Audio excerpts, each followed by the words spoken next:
Hello and welcome to Organizing for Garden Success, Part 1, Group Structure. My name is Mara Gittleman. I am the Workshops and Education Coordinator for NYC Parks Green Thumb, the division of the New York City Parks Department that works with community gardens across the city.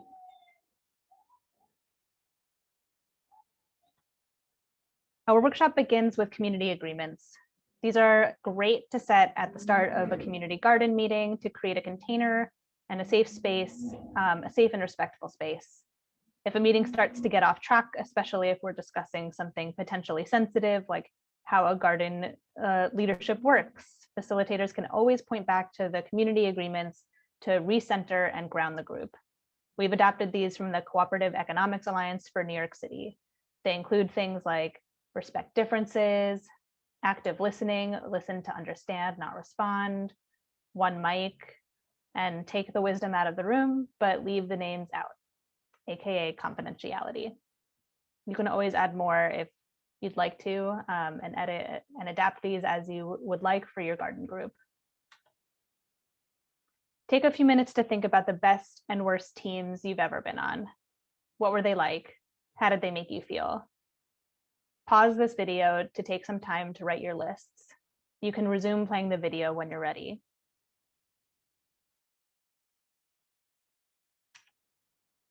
These are a few examples of some of the things our participants over the past year have said. For best team, they include like friendliness, open to ideas and opinions of all. We accomplished more because we supported each other, listened to everyone, tried to reach consensus, camaraderie, valued for my contribution. For worst teams, they include things like overridden and walked on, silenced and overlooked, exhausting. A small group makes the decisions for everyone, passive aggressive, conflict, no compromise, one person doing all the work. Having set up these images in our minds, we can easily set up goals for how we want our groups to be. If we know what a great team feels like, that should be our goal with our garden groups. If we know what it feels like to be on a team that isn't working so well, it's important to trust our intuition and be able to identify that to make any changes that we need to make. Having mission and vision statements can help ground a garden group in shared goals and values. A mission statement describes what we do and for whom we do it. It defines the garden's purpose. It puts the vision statement into practice, which we'll get to in a minute, and says, how will we get there?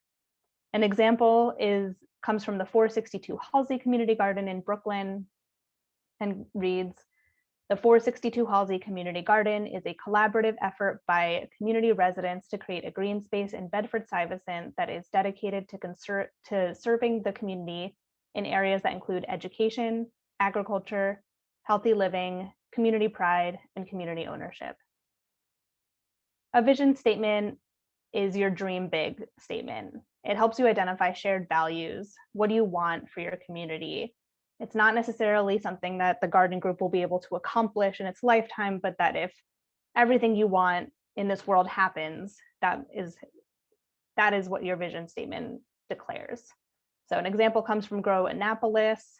Our vision is of a community where people of all ages and backgrounds come together in the simple shared experience of growing food. This slide goes with the mission and vision handout linked to in the group development toolkit on the Green Thumb website at nyc.gov/parks/greenthumb. We'll put a link in the description below.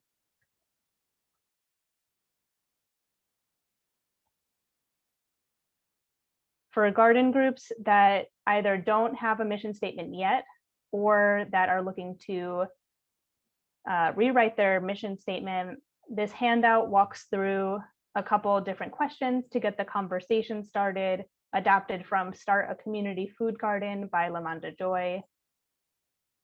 So you can answer these on your own or as a garden group. And the handout continues on the next page with some suggestions for ways to facilitate a group brainstorm around writing these statements for both crafting a mission statement and a visioning statement. And so feel free to use these with your own garden groups, and again, adapt them as you need to.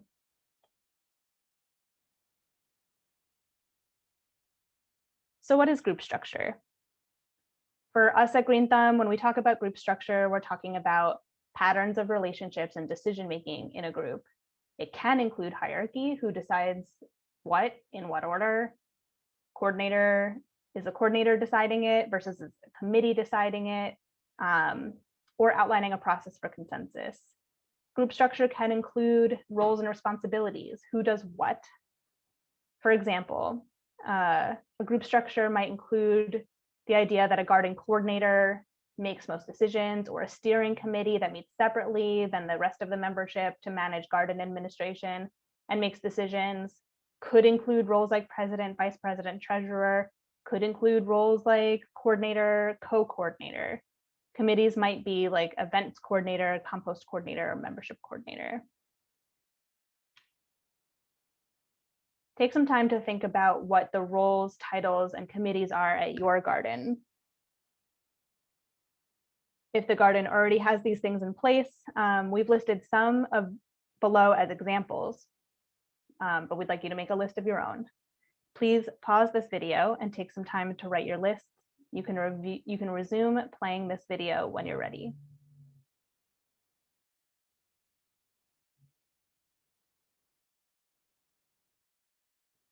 Here are a few of the examples of some of the things our participants over the last year have said. They include things like membership coordinator, treasurer, events committee, horticulture team, grants and fundraiser committee or coordinator, compost committee, Green Thumb garden contact, garden tool monitor, vibes checker, wait list manager, plot box bed coordinator, master gardeners, and more, lots more. If you haven't already, download the Finding Your Group Structure handout linked to in the Group Development Toolkit on the Green Thumb website. We'll put a link to the toolkit in the description below.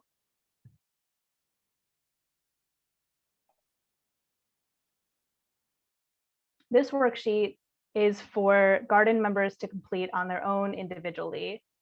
Adapted from Building Powerful Community Organizations by Michael Jacoby Brown, the worksheet just guides garden members through thinking about how the garden currently works, and then invites reflection on whether that's working for them.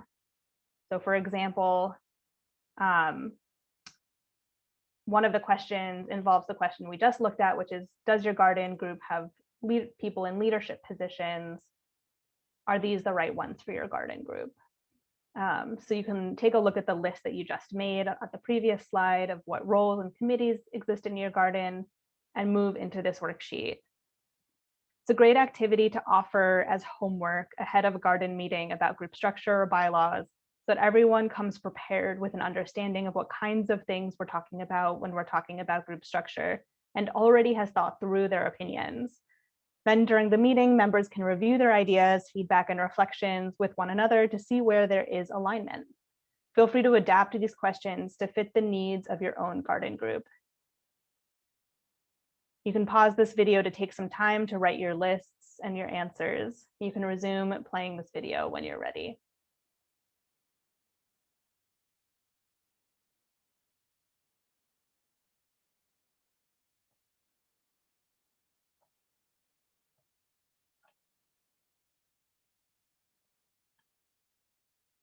We particularly like the last question in the handout, which asks, who makes the decisions around here?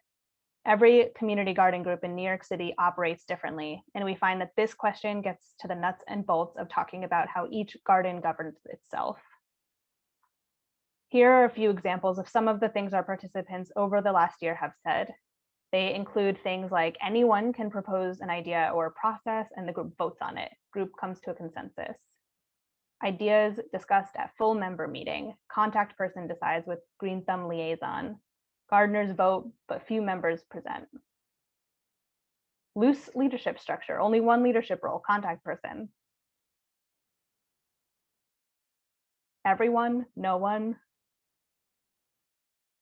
My garden has been through many hands of who is in charge. Things have seemed to fall apart. We are now coming together to try to make things better, but it's baby steps. We make decisions via WhatsApp with all members most of the time. Someone poses a question and then we all chime in. There's no right or wrong way to do this, but sometimes writing down how decisions are made can illuminate kind of gaps where people could be more involved and members could be more involved.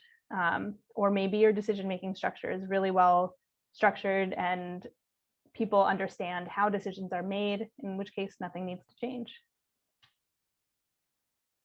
Here are a few examples of some of the things, some of the ways that gardens are structured in a visual capacity. So this next activity is for the visual learners in the room. We have 6 different dot configurations below, all a little bit different. There's no right or wrong way to interpret the dots. The meaning comes from how you personally see them. Take a few minutes to look at the dots and identify which one best visualizes your garden group's current group structure. If none of these are a close fit, feel free to draw your own.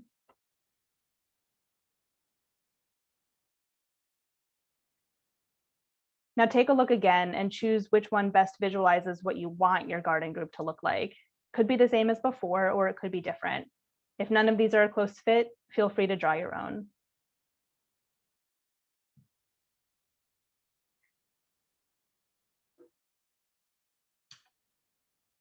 For the final writing activity in this webinar, take a few minutes to jot down the pros and cons of these 3 decision-making styles we've listed below: hierarchy, majority rules, and consensus.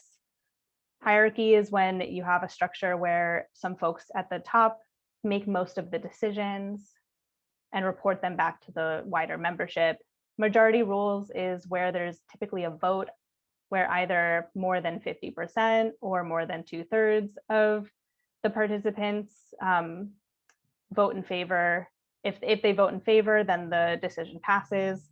And consensus means that 100% of all participants need to agree on something before it's passed. And if even one person doesn't agree, then it goes back to the drawing board for discussion. You can pause this video to take some time to write your lists and resume playing the video when you're ready.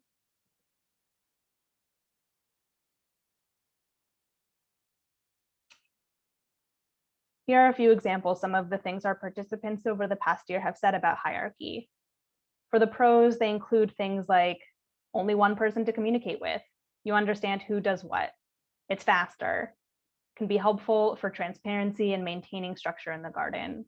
Streamlines the decision-making process, and it's easier. The cons include one person is in charge, might be a dictator or responsible go-to for all problems. Ego situation. Now this is my identity and I don't want to share. It becomes their garden and everyone else becomes lesser. No team spirit, can be an unkind environment. Not everyone's ideas will be considered. Smaller voices may not be heard. Here are a few of the examples of some of the things our participants have said about majority rules. They include things like most people are in favor of the decision being made. There's some discussion with membership about the decision. Some things do get done. It's easier than with consensus. Work as a team and support each other. Fast decisions. Everyone feels like they have a say. Likely to have group buy-in. On the flip side, the cons include things like not everyone gets what they want. Outspoken people can dominate. It can be divisive. If there's not enough members present to make a decision, then they're making a decision for the entire group. Sometimes people are intimidated to speak out and vote. And finally, here are a few examples of some things the participants have said about consensus. The pros include things like it's a lot of discussion. Leaders bring everyone along and get people on board. It's more unifying when the decision gets made. Everyone knows that their ideas were heard. It's nice to have everyone on board. It's extremely fair. Absolutely everyone has a say. And the cons include things like it takes a long time to decide, if ever. Some people will just go along to end the discussion. It can split the group.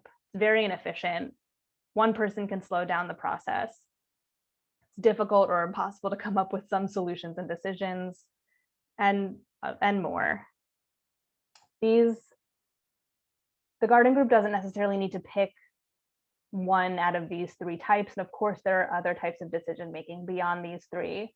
The garden group might decide that some decisions will be made by hierarchy, some will be made by majority rules, and some will be made by consensus, or maybe different committees operate using different decision-making styles. So maybe the steering committee operates by majority rules. Maybe the compost committee, because it's a skill, operates by hierarchy. Maybe the bylaws committee operates by consensus because they're making some very important decisions for the whole garden group. You can discuss these options with your group and decide what works best for you, and be sure to document all of your decision-making decisions and processes and protocols in your garden group's bylaws. Thank you for tuning in. You can find more content about community garden group development on our website at nyc.gov/parks/greenthumb.